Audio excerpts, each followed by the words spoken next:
పరిశుద్ధుడా, మహోన్నతుడా, మహాగణుడా, మీ పరిశుద్ధమైన పాదములకు వందనాలు తండ్రి. మీ ఘనమైన నామానికి స్తోత్రం చెల్లిస్తున్నాం. మా గడిచిన కాలమంతా కూడా మీ కృపాక్షేముల చేత కాచి కాపాడి ఉన్నారు ప్రభువా. ఇందును బట్టి మీకు వందనాలు. ఈరోజు సజీవ లెక్కలో ఉంచి ఉన్నారు. అంతేకాకుండా నీ వాక్యం ధ్యానించుకునడానికి తండ్రి ఇచ్చినటువంటి సమయంను బట్టి మీకు స్తోత్రం చెల్లిస్తున్నాం. మా ముందున్నటువంటి సమయం మీకు అప్పగించుకుంటున్నాం. వాక్యమైన దేవుడు తండ్రి మరినైనా వాక్యం ద్వారా మాతో మాట్లాడి మమ్మల్ని సరిచేసి స్థిరపరచుమని, నాయన నీ రాకడ కొరకై సిద్ధపరచుమని యేసుక్రీస్తు నామంలో ప్రార్థించి అడిగి వేడుకుంటున్నాము తండ్రి, ఆమేన్. కీర్తన 20వ అధ్యాయం తీస్తాం. కీర్తన 20వ అధ్యాయం. మరి ప్రాముఖ్యంగా ఈ దినమున దేవుడు మాట్లాడనటువంటి మాట ఏంటి అనేసి అంటే, ఆపత్కాలములు సంభవించబోవుచున్నవి, జాగ్రత్త. ఆపత్కాలాలు సంభవించబోతున్నటువంటి దినములు ఇవి. ఎక్కడి నుండి వస్తున్నాయి ఆపదలు అనేసి అంటే, దుష్టుడి నుండి ఆపదలు సంభవించబోతున్నాయి. అది యాక్సిడెంట్ పరంగానా, అనారోగ్య పరంగానా, ఆర్థిక పరంగానా, అసమాధానంగానా, ఇంకా ఏ విధముగానో కానీ ఆపదలు సంభవించబోవుచున్నవి. ఎవరి నుండి? దుష్టుడి నుండి. దుష్టుడు బహుక్రోధము గలవాడై మన మధ్య దిగి వచ్చి ఉన్నాడు. ఓకే, అయితే ఎవరికి ఆపదలు సంభవించబోచున్నవి అనేసంటే, దేవుని బిడ్డలకు. హల్లెలూయా. మరి ఆపదలు సంభవించేటటువంటి ఇట్టి ఆపత్కాల సమయమున ఏమి చెయ్యాలా? ఆ 20వ అధ్యాయం 1వ వచనం చూడండి ఒకసారి. 20వ అధ్యాయం 1వ వచనం. ఆపత్కాలమందు నీకు ఉత్తరం ఇచ్చునుగాక. చాలు. ఆపత్కాలమందు. ఈ ఆపత్కాలం అనే మాట ఎందుకు వచ్చింది ప్రభువా? దీనెందుకు చూపిస్తా ఉంటున్నావు? దీనెందుకు బయలుపరుచున్నావంటే, ఆపత్కాలాలు సంభవించనఉన్నాయి. మరి ఏం చేయాలి ప్రభు అంటే, నన్ను మొర్ర పెట్టండి. ఈ ఆపత్కాలమున నన్ను మొర్ర పెట్టండి. చెప్పండి, ఆపత్కాలమందు దేవుణ్ణి మొర్ర పెడితే ఏం చేస్తాడు దేవుడు? మనకి ప్రత్యుత్తరం ఇచ్చును. అవునా? చూద్దాం, మరి చూద్దాం ఒకసారి. 91వ కీర్తన 14వ వచనం. రైట్. కాబట్టి ఏ విధమైనటువంటి నిర్లక్ష్య వైఖరి ఉండవీలు లేదండి. ఇంకో విషయం ఏంటి అంటే, చాలా మంది క్రైస్తవ జీవితాలలో ప్రార్థన సన్నగిల్లిపోయింది. 100% గ్యారంటీ. ఏమండి? చాలా మంది క్రైస్తవ జీవితాల్లో వాక్యము కరువైపోయింది. లేదు వాక్యం. అనేకుల జీవితాల్లో ఎన్నో చోట్ల ఈ వాక్యం చెప్పినా చాలా కుటుంబాలు ఏమన్నారు తెలుసా? ఏమొప్పుకున్నారు తెలుసా?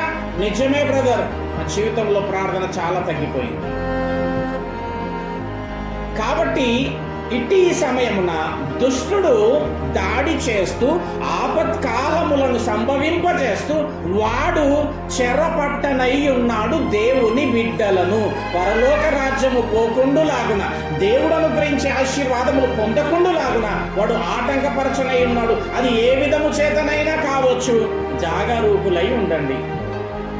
ఏమిటి 14వ వచనంలో చూడండి ఒకసారి. 14వ వచనంలో 91 వచనం. అది అతడు నన్ను ప్రేమిస్తున్నాడు కనుక నేను అతన్ని తప్పిస్తా. అంటే ఇప్పుడు దేవుడు ఎవరిని తప్పిస్తా అంటున్నాడు? దేనిలో నుంచి తప్పిస్తావు ప్రభువా అంటే, ఆపదలో నుండి నేను నిన్ను తప్పిస్తాను. ఎవరిని ప్రభువా? నన్ను ప్రేమించేటోళ్ళనే. కానీ అనేకులు దేవుణ్ణి ప్రేమించేటటువంటి స్థాయిలో లేరు. దేని ప్రేమిస్తున్నారు అనేసి అంటే, లోకమును ప్రేమిస్తున్నారు, లోకంలో ఉన్న వాటిని ప్రేమిస్తున్నారు, వారికి వారు ప్రేమిస్తూ ఉంటున్నారు. కానీ దేవుని ప్రేమించేవారు లేరు. వాక్యం లేదు, చల్లబడిపోయింది. ఏమండి? కరువైపోయింది వాక్యము. ప్రార్థన లేదు. అసలు దేవుడు అంటే ప్రేమ ఉంటే కదా నీ జీవితంలో ప్రార్థన ఉండడానికి. లేలే బ్రదర్, అట్టెట్లా మాట్లాడతారు బ్రదర్? నేను దేవుని ప్రేమిస్తున్నాను బ్రదర్, మేము రోజు ప్రార్థన చేసుకుంటాం బ్రదర్. ఏమిటి? ఎప్పుడెప్పుడు ప్రార్థన చేసుకుంటారు తెలుసా వీళ్ళు? పొద్దుగాల ఒక్కసారి చెప్పాలా, రాత్రి ఒక్కసారి పడుకునే ముందు. ఏమంటారు తెలుసా? దీని నామమాత్రపు నటనా జీవితము అంటారు. వంతు పెట్టి చేసుకుంటారు. ఏంటి, రోజు ఒక అధ్యాయం చదువుకోవాలి. వంతు ఒక్క అధ్యాయమే, ఒక వచనం ఇటు పోదు, ఒక వచనం అటు పోదు. మళ్ళా అది ఎట్లా చదువుతారంటే దన ఏదో పడిపోయిందిగా వెనక వీళ్ళకి అన్నట్టుగా దబ చదివి పెట్టేసి పోతారు. చెప్పండి, ప్రేమతో కూడిన వాక్యం చదవడమే అంటారా దాన్ని? ప్రేమతో కూడిన ప్రార్థనే అంటారా దాన్ని? ఏంటి, ఎవరైనా నిన్ను ప్రేమించేవారు, నువ్వు ప్రేమించేటోళ్ళు నీ దగ్గరకు వచ్చేవనుకో, ఏం చేస్తారండి? ఎంతసేపు అయినా వాళ్ళతో కూర్చోవడానికి ఇష్టపడతావు. పనులన్నీ కూడా పక్కన పెట్టైనా సరే వాళ్ళతో గడపడానికి ఇష్టపడతావు, వాళ్ళతో మాట్లాడడానికి ఇష్టపడతావు. వారికి ఏదో చెయ్యాలని తాపత్రయపడతా ఉంటావు. వారితో ఎంతసేపు అయినా ఉందామనిపిస్తూ ఉంటుంది. ఎందుకు తెలుసా? నువ్వు వారిని ప్రేమిస్తున్నావు కాబట్టి. అదే మరి నేను దేవుణ్ణి కూడా ప్రేమిస్తున్నానండి అనేసి అంటే ఎంతసేపు గడుపుతున్నావు ప్రార్థనలో అంటే క్రైస్తవ జీవితాలు చెప్పే జవాబు ఏంటి అంటే 5 నిమిషాలు, 3 నిమిషాలు, 2 నిమిషాలు. ఎట్లా ప్రేమ అవుతుంది? ఇప్పుడు ఎవరికి వారుగా పరీక్షించుకుందాం. దేవుని ప్రేమిస్తున్నారా? ప్రేమిస్తే 5-10 నిమిషాలు చెయ్యవు ప్రార్థన అంటే దేవుడితో సంభాషణ కదా. మరి ఎంతసేపు ఉండాలను? ఆయనను ప్రేమిస్తే ఎంతసేపన్నా ఉండగలగాల. సమయము దొరికితే రూమ్లోకి పోగలగాల. ఒంటరిగా ఆయనతో ప్రార్థన సహవాసం చేయగలగాల. లేదే. మరి వాక్యం ఎంతసేపు చదువుతున్నావు? ఎంత చదువుతున్నావు? 3 వచనాలు, 7 వచనాలు, ఒక అధ్యాయం చదివిందంటే ఇక వానంత వీరుడు లేడు. ఏమండి, వినండి.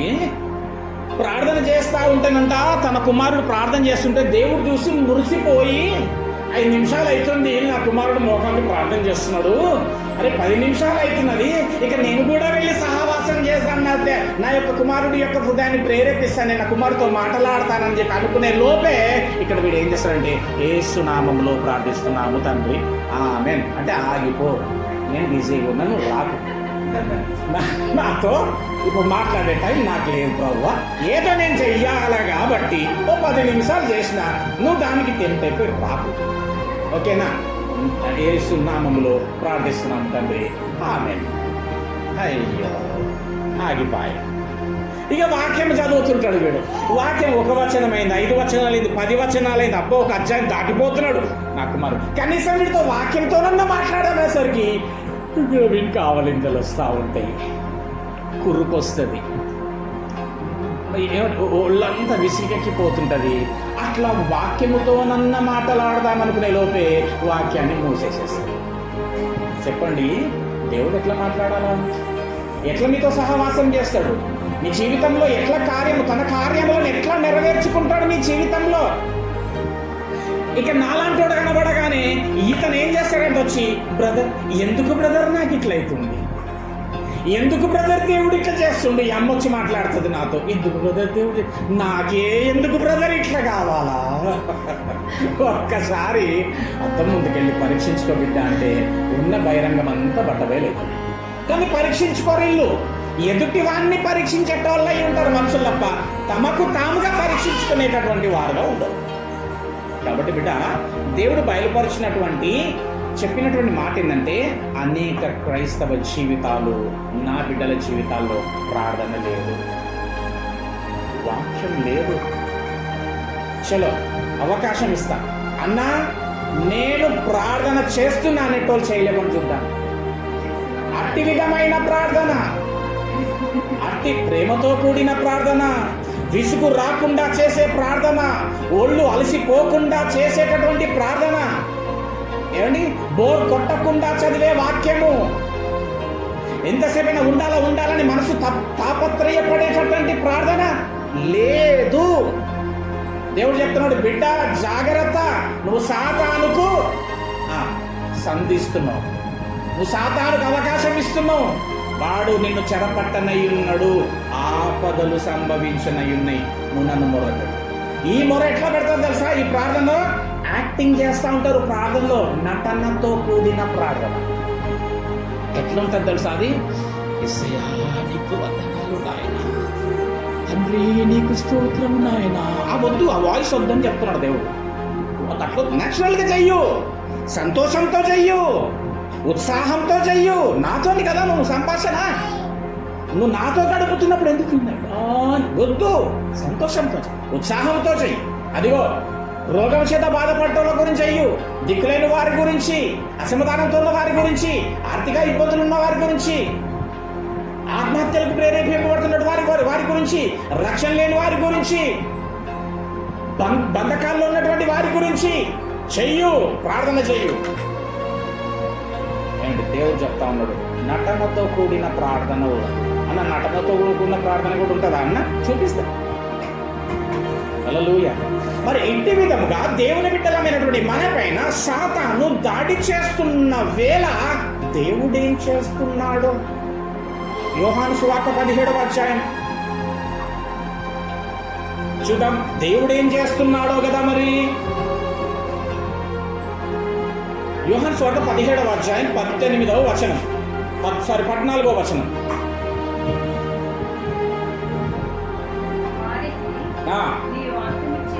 చూడండి తండ్రితో చెప్తా ఉన్నాడు, మన పక్షం ఉన్న ప్రభువా నాయన తండ్రి, వారికి నేను వాక్యం ఇచ్చి ఉన్నాను. ఇచ్చిన వాక్యం మనకి అడుగుతున్నా, ఎక్కడుందా వాక్యము? షెల్ఫ్లో ఉంది బ్రదర్. ఎక్కడుందా వాక్యము? బెడ్ పక్కన ఉంది బ్రదర్, మెత్త పక్కన ఉంది. ఎక్కడుంది వాక్యం? ఆదివారం తీస్తాను బ్రదర్, గుడికి పోయి ఇస్తాను కదా. ఉంది వాక్యం ఉంది. నేను వాక్యం ఎక్కడుండా తెలుసా? నీ హృదయం అనే పలక పైన రాయబడి ఉండాలా. దివారాత్రములు దాన్ని ధ్యానించేటోడై ఉండాలా. హల్లెలూయా. నేను వారికి వాక్యం ఇచ్చి ఉన్నాను అంటే ఏం మాట్లాడుతుంది మన పక్షంలో వినండి. నేను వారికి వాక్యం ఇచ్చి ఉన్నాను, నేను లోక సంబంధిని కానట్లు వారు కూడా లోక సంబంధులు కాదు ప్రభువా నాయన తండ్రి. అయితే అందుకు లోకము వారిని ద్వేషించును అని చెప్పేసి అర్థం చేసుకోండి. ఇక్కడ నేను లోక సంబంధి కాదు, వాళ్ళు కూడా లోక సంబంధి కాదు ప్రభువా, నేను వారికి వాక్యం ఇచ్చి ఉన్నా, అందుకనే లోకం వారిని ద్వేషిస్తుంది. కాబట్టి ఆ లోకంలోకి వెళ్ళి తీసేయి ప్రభువా, ఇక్కడికి తెచ్చేయి అనను. ఉంచు అదే లోకంలో, అక్కడే ఉంచు. ఏం చెయ్యంటే దుష్టుడి నుంచి వారిని ఏం చేయమ్మా? దుష్టుడి నుంచి చదవండి.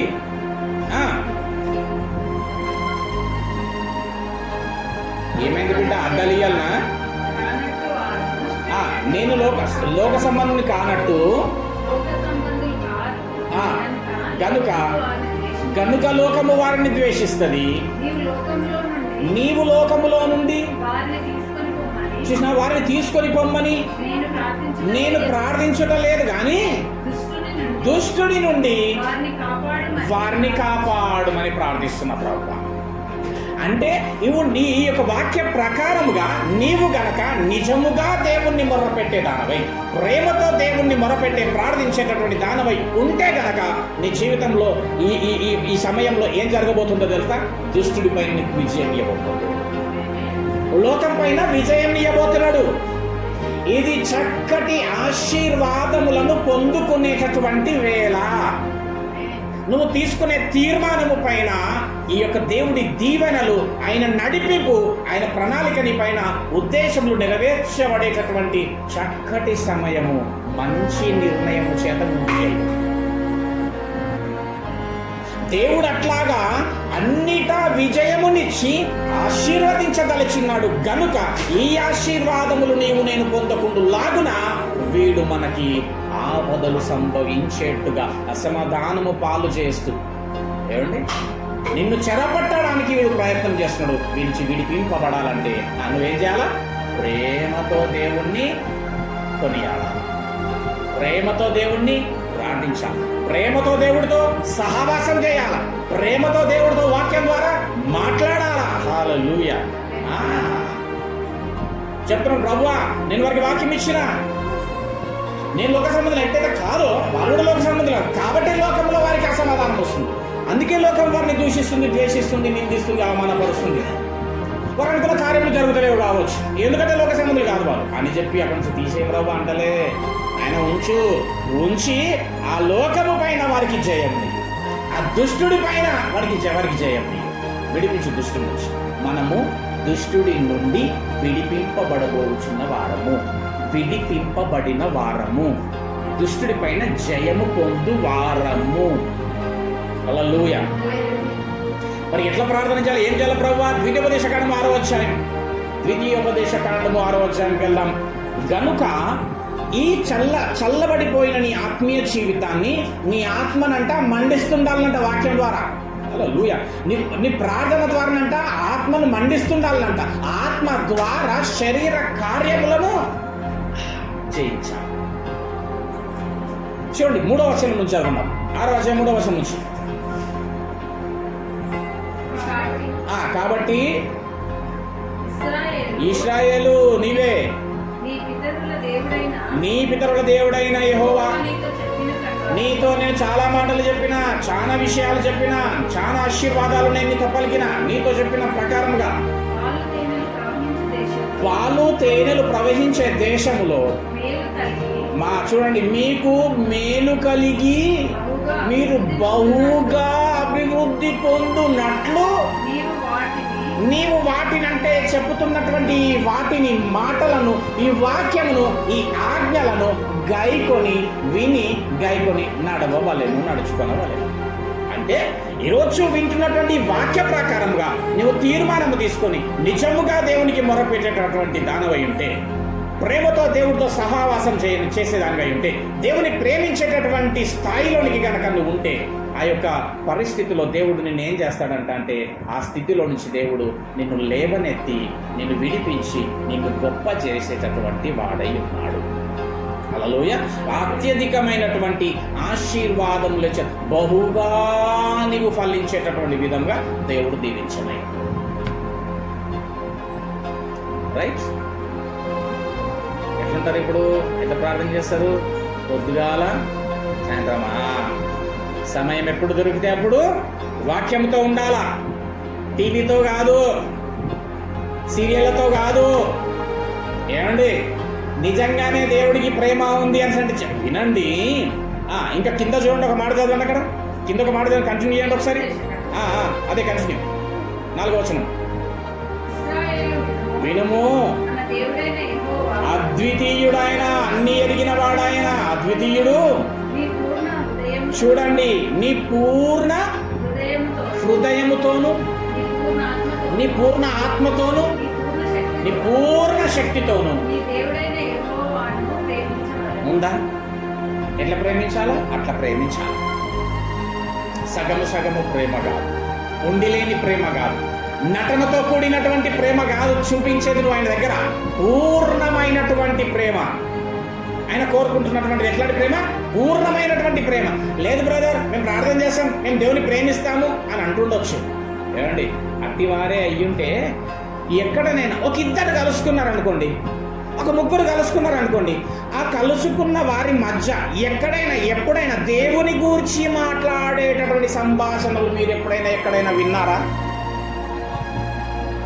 హల్లెలూయా. అంతేనా? ఇద్దరు కలుసుకున్నారనుకో, 10 మంది కలుసుకున్నారనుకో, వాళ్ళ మధ్యలో ఎప్పుడైనా నీవు వారు దేవుని గురించి సంభాషించుకునే సందర్భాలు నువ్వు ఎప్పుడైనా కని విని ఎరిగినవా?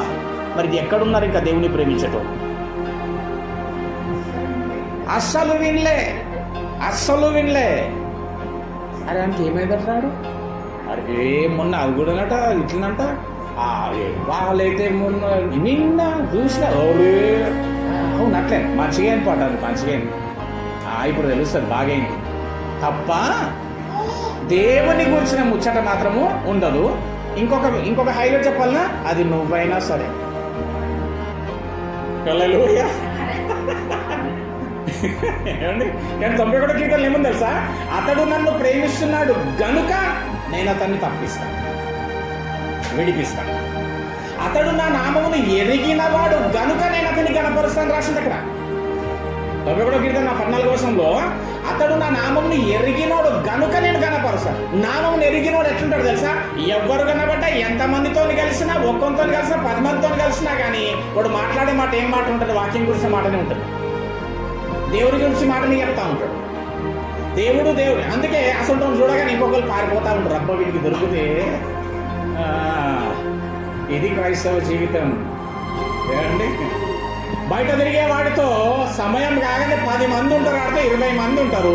ఆత్మీయుల దగ్గర చూడండి, ఎవరైనా ఆత్మీయుల దగ్గర చూడండి, ఒక్కడే ఉంటాడు, ఎవరు ఉండరు. ఆ అతడు నా నామమును ఎరిగిన వాడు గనుక నేను అతన్ని ఘనపరుస్తా. ఎందుకంటే వాడు ఎక్కడికి వెళ్ళినా, ఎవరి దగ్గరికి వెళ్ళినా, ఏది మాట్లాడినా నన్ను గురించి మాట్లాడుతున్నాడు, నన్ను ప్రకటిస్తున్నాడు, నన్ను ప్రచురిస్తున్నాడు, నా కుమారుడు, నేను వాడిని ఘనపరుస్తా. అతని నామం ఎరిగిన వాడు కనుక నేను అతనికి ఘనపరుస్తా, అతన్ని విడిపిస్తా, అతన్ని గొప్ప చేస్తా, దీర్ఘాయుషు చేత నేను తృప్తిపరుస్తా. వాడిని ఎంతమంది ఉన్నారంట ఈ లిస్టులో, ఈ జాబితాల్లో ఎంతమంది ఉన్నారు ఈ దీవెనలు పొందుకోవడానికి? ఎంతమంది ఈ దీర్ఘాయువును దేవుడి ద్వారా పొందుకునేటటువంటి పరిస్థితిలో ఉన్నారు? ఎవరు లేరు. సో కాబట్టి దేవుడు చెప్తాడు, పూర్ణమైనటువంటి ప్రేమ నాకు కావాలి, సంపూర్ణంగా నిన్ను నీవు నాకు అప్పగించుకునేటటువంటి జీవితాలు నాకు కావాలి. వాళ్ళని నేను బహుగా అభివృద్ధి చెందిస్తా, నేను తప్పిస్తా, విడిపిస్తా, లేవనెత్తుతా, ఘనపరుస్తా. సమస్తము వారి జీవితంలో నేనై ఉండి ఆధిపత్యం వహిస్తా. దేవునికి స్తోత్రం.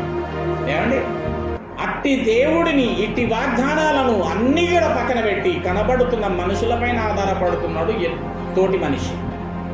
కానీ మనుషులంతా ఎట్లున్నారంట? స్వార్థప్రియులు, ధనాపేక్షులు, బింకములాడు వారే.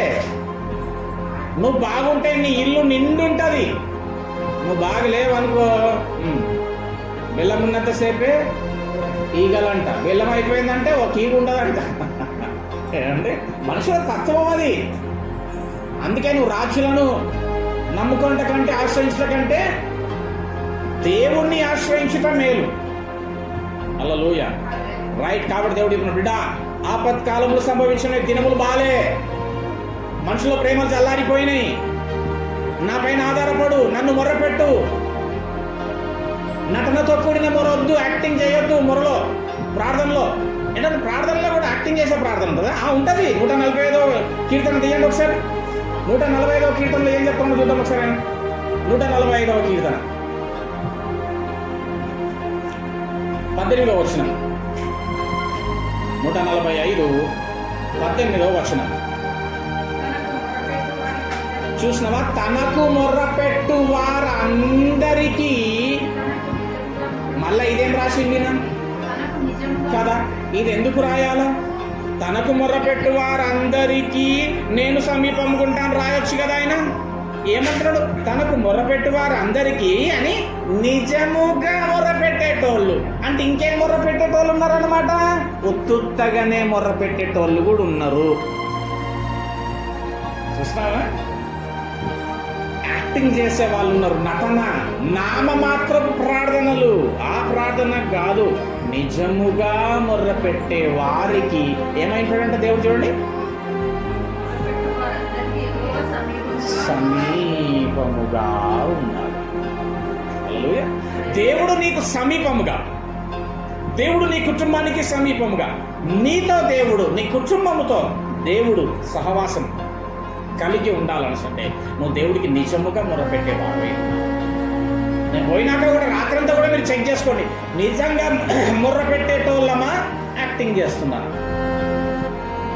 నిజంగా నేను ప్రేమతోనే దేవుని అసలు దేవుని అసలు ప్రేమిస్తున్నానా అని చూడండి. ప్రేమించలే. దేని ప్రేమిస్తున్నాం? లోకమును, లోకాశలను, లోక రీతిని. దేవుని ప్రేమించండి. చాలా మంది అందుకే ప్రభు మరి ఎట్లయితే పరలోక రాజ్యం ఎంతమంది వస్తారు ప్రభు అని ఒక శిష్యుడు అడిగినట్టు అడిగినాడు. కొద్ది మంది అంటే ఇంకొంచెం క్లారిటీ ఇవ్వు ప్రభు అంటే, నేను భూమి మీదకి వచ్చినప్పుడు అసలు భూమి మీద విశ్వాసము కనుగొందునా అంటే విశ్వాసం అసలు కనబడతాడా? కోట్లాది క్రైస్తవ్యంలో ఏమండి విశ్వాసమును కనుగొను నా అంటాడేందినా? బియ్యంలో మెరుగలు టైం. మనం అనుకుంటున్నాం ఏందనేసి అంటే బాప్తిజం అయితే తీసుకున్నా, ఏమండి నేను ఎవరినైతే ఏమంటలేను. ఈరోజు పెద్ద తప్పు చేస్తున్నారు వీళ్ళు. నేను ఎవరినైతే ఏమంటలే బ్రదర్, ఓతో మాట్లాడాను. నేను డైరెక్ట్ దేవుడితోనేనంట. లే అదే తప్పు. నేనైతే ఎవరిని ఏమంటలే, రోజు ఇంత వాక్యం చదువుకుంటున్నా, బైబుల్ చదువుకుంటున్నా, ప్రార్థన చేసుకుంటున్నా, ఇంట్లో అంటుకొని తింటున్నా అంటున్నా. అయితే పోతావు ఎక్కడికి? పరలోకం కాదు. నువ్వు ఓళ్ళతో సంబంధం పెట్టుకోకుండా వండుకొని తిని పండుకొని కాదు వచ్చింది. నశించు ఆత్మల పట్ల, నశించు ఆత్మలను రక్షించడానికి వచ్చినావు. నశించు ఆత్మల పట్ల భారము కలిగి జీవించడానికి వచ్చినావు. అడుగుతున్న ఎన్ని ఆత్మలను మీరు నడిపించారు? ఒక లెక్క పోనీ అసలు ఏమి చేసిరు దేవుని గురించి ఒక్క లెక్క చిట్టి రాసి ఇవ్వండి నాకు చూద్దాం. దేవుని గురించి నేను చేసినటువంటిది ఫలానా కార్యము ఒక్కటి. ఏం కావాలి నీకు? పరలోకమే. పనివాడు జీతమునకు పాత్రుడు. ఏం పని చేసిరో చెప్పుండి అంటున్నా. హల్లెలూయా. ఏమి చేసిండ్రని, ఏమి చేసిండని నీకు జీతం ఇవ్వాలి ఆయన. నాకే తోరుతో సంబంధం లేదు బ్రదర్. ఓకే, నేనే తోరణ ఏమంటలేను అనుకోని. మీరు ఏమనుకుంటారు అంటే మీరు పరిశుద్ధులు అనుకుంటున్నారు, మీరు పవిత్రులు అనుకుంటున్నారు, పరలోక రాజ్యం ఇక మాదే అనుకుంటున్నారు. నేను చెప్తున్నా అట్లా చేస్తే నువ్వు పరలోకం పోవు. మరి ఏం చేయాలండి? ఒకరికి సహాయము చేయగలగాల, ఆదరించగలగాల, ఓదార్చగలగాల, ఆకలిలో ఉన్నవాడికి కడుపు నింపగలగాల, ఏమండి దుఃఖంలో ఉన్నవాడితో ఏడవగలగాల, నవ్వేటటువంటి సంతోషించే వాడితో సంతోషించగలగాల. కాదు బ్రదర్, వాళ్ళు అసంటోళ్ళు, వీళ్ళు ఇసంటోళ్ళు, వాళ్ళేమో మరీ ఇసంటోళ్ళు బ్రదర్, ఆమె అట్లా మాట్లాడతారు, వీళ్ళు ఇట్లా మాట్లాడతారు, వీళ్ళ విధానం బాగాలేదు, వాళ్ళ బతుకు జీవితాలు అసలే బాగుండే బ్రదర్. అబ్బో వాళ్ళు ఎసంటోళ్ళు అనుకుంటున్నావు బ్రదర్. మరి నా దేవుడు అసంటోళ్ళ మధ్యలోనే కదా తిరిగిండు, పాపలతోనే కదా తిరిగిండు. పాపులతోని తిరిగిండు కానీ పాపం చెయ్యలేడు. నువ్వు అట్లా తిరుగు. నువ్వు అట్లా కలువుని సహోదరులు కదా అందరూ. వారు పాపము అనుకుంటే మరి నువ్వేంది? నువ్వు పరిశుద్ధురాలవే అనుకుందాం. ఆ పరిశుద్ధతలో నడిపి చూద్దాం. నీ పరిశుద్ధతతోని అసలు నువ్వు అనడమే తప్పు, తీర్పు తీరుస్తున్నావు. సరే అది చేసే పక్కన పెడితే నువ్వు పరిశుద్ధురాలవు కదా, మంచిదానవు కదా, వాళ్ళు చెడ్డోళ్ళు కదా. చెడ్డోళ్ళు ఉన్నటువంటి ఆ వాళ్ళని నీ మంచితనంతో మంచి మార్గంలో నడిపి చూద్దాం. లేదు, కాదు. హల్లెలూయా. ఏ విధమైన వారమై ఉండాలనేసి అంటే అందరితో కలిసి దేవుని ప్రేమను ప్రకటించి ప్రచురించి కదా, తనను మన ద్వారా దేవుని కనపరచే వాళ్ళమై ఉండాల. అది క్రైస్తవ జీవితం. కానీ అనుకుంటున్నారు బాప్టిజం అయితే తీసుకున్నా, ఎవరి జోలికైతే పోతలేను, నేను ఎవ్వరిని ఏమన్నా బ్రదర్, నేను ఎవ్వరికి ఏమి పాపం చేయలే బ్రదర్ అంట. మళ్ళా నేను ఎవ్వరికి ఏమి అన్యాయం, ఇది నేను ఓళ్ళకి అన్యాయం చేయలే బ్రదర్. సో వాట్ అయితే ఏంది? పోతావా ఇక పరలోకమే? హల్లెలూయా. చూద్దాం. ఒకవేళ ఈ మెసేజ్ ప్రకారంగా నీవు ఈరోజు రాత్రి ఒక మంచి నిర్ణయం నీ కుటుంబం తీసుకొని, ఓకే, నిజముగా దేవుని ప్రేమించేటోళ్ళుగా, దేవుడితో సహవాసం చేసేటోళ్ళుగా, దేవుడితో వాక్యం ద్వారా మాట్లాడేటటువంటి వారుగా ఉన్నట్టయితే దేవుడు చూద్దాం 20వ కీర్తనలో తన మాటలను ఒకసారి చదువుకున్నాం, వాక్యాన్ని ఒకసారి చూసుకున్నాం. ఏం చేయనై ఉన్నాడు దేవుడు మన జీవితాల్లో? 20వ అధ్యాయం 1వ వచనం నుంచి చూద్దాం. ఇప్పుడు ఆపత్కాలమందు గాక. ఎప్పుడు ఎప్పుడు ఎప్పుడు అది ఎప్పుడు? ఇట్టి విధంగా ఈ వాక్య ప్రకారంగా నీవు తీర్మానము తీసుకున్న నూతనమైన స్వభావము ధరించుకొని కలిగి నువ్వు నడిస్తే ఆపత్కాలంలో దేవునికి కృతజ్ఞతలు గాక. Release, word release. రైట్. ఇంకా యాకోబు దేవుని నామము నిన్ను ఉద్ధరించును గాక. ఏం చేస్తుంది ఈ మెసేజ్ ప్రకారంగా నువ్వు గనక ఒకవేళ నూతనమైన తీర్మానం తీసుకొని దేవుని పని చేయడానికి, దేవుడితో గడపడానికి, నిజమైనటువంటి ప్రేమను నువ్వు కనపరుస్తూ దేవుడితో ఉంటే గనక నీకు ఉత్తరం ఇస్తుంది, ఆపదలో నిన్ను ఉద్ధరిస్తుంది. ఇంకా ఇంకా సహాయము చేస్తుంది. ఏమేం చేస్తుంది చెప్పండి? ఉత్తరం ఇస్తుంది, ఉద్ధరిస్తుంది, సహాయం చేస్తుంది. ఇంకేం చేస్తుంది?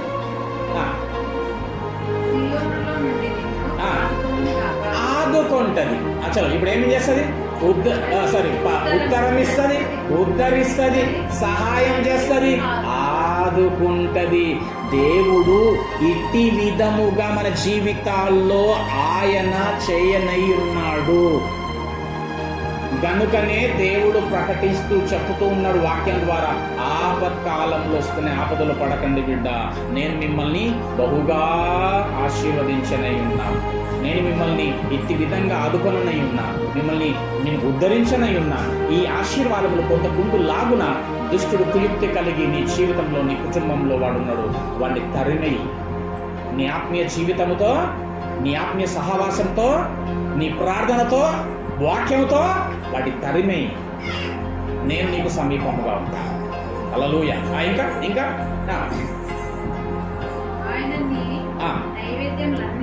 ఆయన నీ నైవేద్యములన్నిటినీ జ్ఞాపకం చేసుకుంటాడంట. అడుగుతున్న ఏం నైవేద్యములు చేసి ఇచ్చినావు?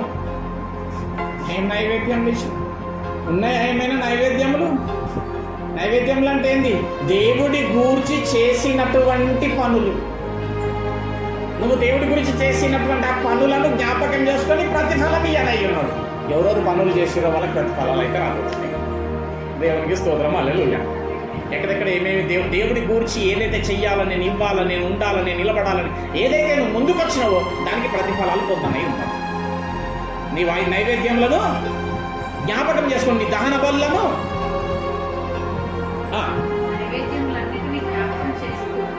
గాక నీ దహన బలులను అంగీకరించునుగాక.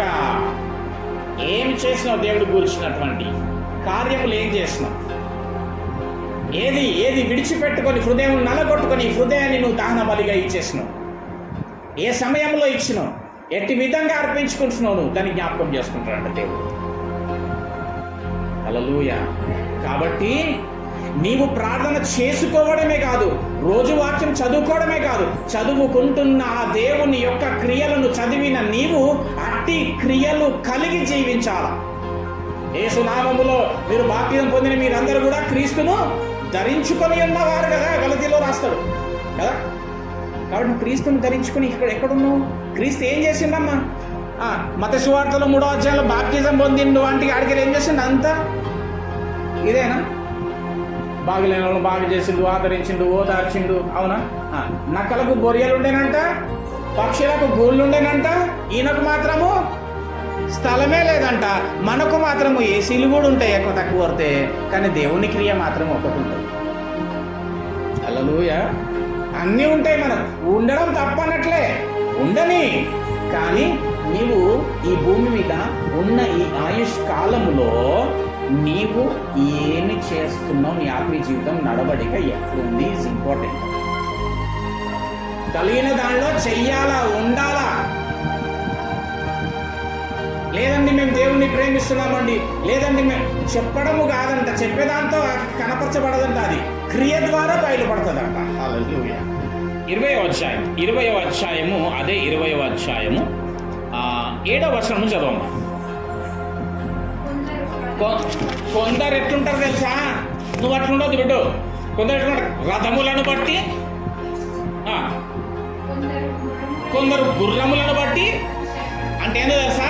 వారి బలమును బట్టి, బలగమును బట్టి, వారికి కలిగిన దానిని బట్టి అతిశయపడతాం. మనకేమి నెల కొట్టేసేస్తే 50,000 వస్తూనే ఉన్నాయి, 1,00,000 వస్తూనే ఉన్నాయి, ఇంట్లో బియ్యం ఫుల్ స్టాక్ ఉన్నాయి, బ్యాంక్లో బ్యాలెన్స్ ఉంది, జోబులో పైసలు ఉన్నాయి, బండ్ల పెట్రోల్ ఉండే. ప్రాబ్లం అయినప్పుడు చూసుకుందాంలే. గుర్రములను బట్టి, రథములను బట్టి అతిశయపడతారు. అంటే వారి బలము, వారి బలగము, వారికి కలిగిన దాన్ని బట్టి అతిశయపడతారంట. ఆ వెర్రి వారికి తెలియదు వారికి కలిగిన సమస్యము దేవుడు మూలంగా కలిగినది. ఆ దేవుడికి కృతజ్ఞతగా ఉండేటటువంటి స్వభావం ఉండదు వాళ్ళ దగ్గర. కానీ వారికి కలిగిన దాంతో వారు అతిశయపడుతుంటారంట. నాది, నేను, నాకేం. చూడండి ఇప్పుడు చూడండి.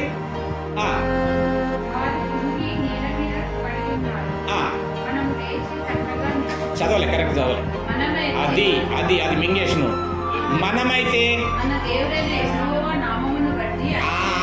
మనమైతే ఎట్లుండాలంటే మన దేవుడి నామమును బట్టి అతిశయపడాలంట. నా దేవుడు నాతో ఉండగా నాకేమి దిగులు. హల్లెలూయా. అతిశయపడదాం మనమైతే అట్లా. వారు ఎవరు? గుర్రములను బట్టి, రథములను బట్టి అతిశయపడ్డోళ్ళు. వారు కృంగి నేల మీద పడిపోతారు. మనమేమో చక్కగా నిలుచుంటాం. హల్లెలూయా. దేవుడు మన జీవితాలను నిలబెట్టనై ఉన్నాడు. ఎప్పుడు ఈ వాక్య ప్రకారముగా కదా, ఈ ఆజ్ఞల ప్రకారముగా నీవు విని గైకొని నడిచినప్పుడు. అండ్ ఆజ్ఞ అంటే 10 ఆజ్ఞలు, 2 ఆజ్ఞలు కాదు. బైబుల్లో ఉన్న ఈ వాక్యాలన్నీ కూడా ఆజ్ఞలే బట్టి నడుచుకునేటప్పుడు. రైట్. ఇంకా చివరి వచనం. యెహోవా రక్షింపుము, మేము మొరపెట్టున్న మళ్ళీ వచ్చింది కదా మొర, ఎన్నిసార్లు వచ్చిందో మొర కదా. 20వ వచనం మొదటి వచనంలో వచ్చింది మొర, 91వ అధ్యాయంలో వచ్చింది మొర. రైట్, ఇక్కడ ఒక వచ్చింది మొర. మేము మొరపెట్టినప్పుడు రాజు మాకు ఉత్తరమిచ్చును గాక. ఆమేన్. కాదు బ్రదర్, కూడదు బ్రదర్, చూస్తాం బ్రదర్, బాగానే చెప్పినావులే బ్రదర్ వాక్యం అని నిర్లక్ష్య వైఖరి చూపిస్తే దేవుడు మొరపెడితే ఏమిస్తాడంటున్నాము కదా. సామెతలు 1వ అధ్యాయం తీయండి ఒకసారి. సామెతలు 1వ అధ్యాయము. కాదు బ్రదర్, కుదరదు బ్రదర్, చూస్తాంలే బ్రదర్, వాక్యం అయితే బాగా చెప్పినారు బ్రదర్ అని పెడచెవిన పెడితే గనక 1వ అధ్యాయము 28వ వచనం చదవమ్మా. అప్పుడు ఎప్పుడు ఆపత్కాలంలో చిన్నప్పుడు వారు నన్ను గూర్చి మొర్ర పెట్టుదురు గాని నేను వారికి ప్రత్యుత్తరమియ్యకుందును. అందరికీ తెలిసిన వాక్యము, ప్రత్యుత్తరము ఇస్తాడు. నీకు తెలియని వాక్యము ఇవ్వని దాఖలాలు కూడా ఉన్నాయి. అప్పుడు వారు నన్ను శ్రద్ధగా వెతుకుదురు కానీ నేను వారికి కనబడకుందును. ఎప్పుడు? వాక్యమును పెడచెవిన పెట్టినప్పుడు, దేవుడిని ప్రేమించినప్పుడు, వాక్యమును విసర్జించినప్పుడు, దేవుడికి దూరంగా ఉన్నప్పుడు. ఇంకేం చేస్తాడు ఆయన? 27వ వచనం చదవండి అక్కడ. భయము మీ మీదికి తుఫాను వలె వచ్చినప్పుడు, సుడిగాలి వచ్చినట్లు మీకు అపాయము ఆపత్కాలము కలిగినప్పుడు, మీకు కష్టమును దుఃఖమును ప్రాప్తించినప్పుడు నేను అపహాస్యం చేస్తా. ఇదే అపహాస్యం. హల్లెలూయా. ఎవరు? దేవుడే. ఎవరికి చెప్పుకుంటావు? ఇంకా చెప్పుకునేటటువంటి ఆయన్నే మన విషయంలో అపహాస్యము చేస్తే ఎవరికి చెప్పుకుంటావు? చెప్పుకునే నాదుడు ఉండడు. జాగ్రత్త. వాక్యము వినబడ్డప్పుడే, దేవుని మాట వినబడ్డప్పుడే బతుకు మార్చుకో, తీరు మార్చుకో, విధానం దిద్దుకో, సరిగ్గా నిలబడు. నువ్వే కాదు. చలో చివరి వచనం, అదే ద్వితీయోపదేశకాండం 6వ అధ్యాయం 4వ వచనం మళ్ళీ ఒకసారి చదవండి. ఇప్పుడు వింటున్నటువంటి మీరే కాదు. ఇప్పుడు చూడండి విషయం. 6వ అధ్యాయం 4వ వచనం నుంచి. ఇశ్రాయేలు వినుము, మన దేవుడైన యెహోవా అద్వితీయుడగు యెహోవా నీ పూర్ణ హృదయముతోను నీ పూర్ణాత్మతోను ప్రేమింపవలెను. నేడు నేను నీకు ఆజ్ఞాపించు ఈ మాటలు నీ హృదయంలో ఉండాలా. ఈ చెవిలో విని ఆ చెవితో వదిలిపెడతా అంటే కుదరదు. మొర పెడతా, మొర వినా జాగ్రత్త. నీ హృదయంలో ఉండాలి. సామెతలు 3వ అధ్యాయంలో ఉంటుంది. నీ హృదయమైన పలకమైన వాటిని రాసుకోవాలా, నీ హృదయంలో ఉండాలా. అంతేకాదు నీవు నీ కుమారులకు అభ్యసింపజేయాలా. ఏరి పిల్లలు ఇక్కడ ఒక్క పిల్లలు కనబడతలే. నీవే కాదు వినేది, నీవు నీ కుమారులకు దాన్ని అభ్యసింపజేయవలెను. నువ్వు నీ ఇంట కూర్చున్నప్పుడును, త్రోవ నడుచున్నప్పుడును, పండుకొనున్నప్పుడును, లేచున్నప్పుడును వాటిని గూర్చే మాట్లాడాలా. హల్లెలూయా. వేటిని గూర్చి మాట్లాడతావు నువ్వు? వేటిని కూర్చో. పనికి రాని వాటిని గూర్చి. దేవుడి యొక్క నా మాటలను గూర్చి నువ్వు మాట్లాడాలి. నీతో పని చేసేటామనా, లేకపోతే నీ దోస్తా, నీ రక్త సంబంధ, నీ కుటుంబమా, నీ ఇరుగు పొరుగా, ఇంకా ఎవరితోనైనా సరే నువ్వు కలిసినప్పుడు దేవుని గూర్చిన చక్కటి ఆత్మ సంబంధమైనటువంటి సంభాషణ ఉండాల. హల్లెలూయా. కొంతమంది అంట ఏం చేస్తారంట, ఇంటింట పోయి కొండాలు పెడతారంట, పని కట్టుకొని అన్నం కూర జల్లు అంటారు వాళ్ళు. సాయంత్రము ఇంటింట తిరిగి మొన్న ఏమన్నా నిజమా, మొన్న విషయంలో ఉత్త పుల్ల పెడతారన్నమాట. ఇక నిజమా అనేసరికి అప్పుడు కదా పాంబోయ్ అవ్వము ఇది నిజమా అనగానే వాట్ ఏంది అని అడిగినారు. ముచ్చట అంటే భలే ముద్దిలకి ఉన్న కొంత అంతా కొల్లేరు చేసిపోయింది. ఇంటింటి తిరిగి కొండం కొడతారంట. కొంతమంది ముసలమ్మ ముచ్చట్లు పెడతారంట. లేదు ఏం ముచ్చట ఉండాలా? నువ్వు కూర్చున్నప్పుడు, లేచినప్పుడు, నిల్చున్నప్పుడు, నడుచున్నప్పుడు ఏముండాలా? నా గురించి సంభాషించాలి. నీవే కాదు, నీవు నీ ఇంట నీ పిల్లలకు దీన్ని అభ్యసింపజేయాలా. యెహోషువలో ఏమనగలగాలంట? నేనును నా కుటుంబము యెహోవాను సేవించుము. కాబట్టి రక్షణ అనేటటువంటిది నా ఒక్కడికి సంబంధించింది కాదు, నాతో ఉన్న వారందరికీ సంబంధించింది. కాబట్టి ఈ ప్రయాసం ఉండాలా. ఒకరికి నేను దేవుడి గురించి చెప్పాలా, ఒకరికి నేను దేవుడి గురించి కనీసం కనపరచాలా. అరే నువ్వు చెప్పకమ్మా, నువ్వు విధానము క్రీస్తుని ధరించుకొని ఉండు, మారిపోతాడు వాడు అంతే. హల్లెలూయా, మారిపోతాడు అంతే. చెప్పితే వినే కంటే చూసి నేర్చుకోవడం ఎక్కువ ఉంటుందంట. చెబితే మారడంట వాడు, కానీ చూసి మారతాడంట. సో చూస్తుంటే మనల్ని ఇతరులు చూస్తుంటే విధి విధానం ఎట్లుంది. సో కాబట్టి ఆపత్కాలంలో సంభవించినవి దుష్టుడు బహుక్రోధము కలిగి దేవుడు కలుగజేస్తానన్నటువంటి దేవుడు ఇచ్చే ఆ దీవెనలను, ఆశీర్వాదములను పొందకుండా లాగున అనేకులను వాడు చెరపట్టనై ఉన్నాడు, బంధించనై ఉన్నాడు. అందులో మీరు ఇరకకండి. హబక్కూలో చెప్తాడు ఏంది? వాడంట ఉరులు ఒగ్గి గాలము వేసి లాగి పడ్డప్పుడల్లా ఎట్లెట్లా పడుతున్నారో అట్లట్లా వాడు సంతోషించి గంతులేస్తూ ఉందంట. మానవుడు పడతా ఉంటే వాడి గాలానికి. సో వాడి గాలానికి చిక్కకూడదనే, రైట్, వాడి చెరలో నువ్వు పడకూడదనే ఈ దినమున దేవుడు మిమ్మల్ందరినీ ప్రేమించి దేవుడు మాటలాడుచున్నటువంటి మాట. ఈరోజు ఈ వాక్యం ఇక్కడ విడుదలయ్యిందంటే దేవుడు మిమ్మల్ని ప్రేమిస్తున్నాడు. ఈ వాక్యం ఈరోజు నువ్వు విన్నావు అనేసరికి కారణం ఏంటంటే చెప్పినటువంటి ఈ దీవెనలు బహుగా ఫలించేటటువంటి కృప దేవుడు మీకు అనుగ్రహించనై ఉన్నాడు. వాడు దోచుకొనకుండా జాగ్రత్త పడుతుంది. దేవుడి మాటలు, ఇది వాక్యమును మనాత్మని మెలిగి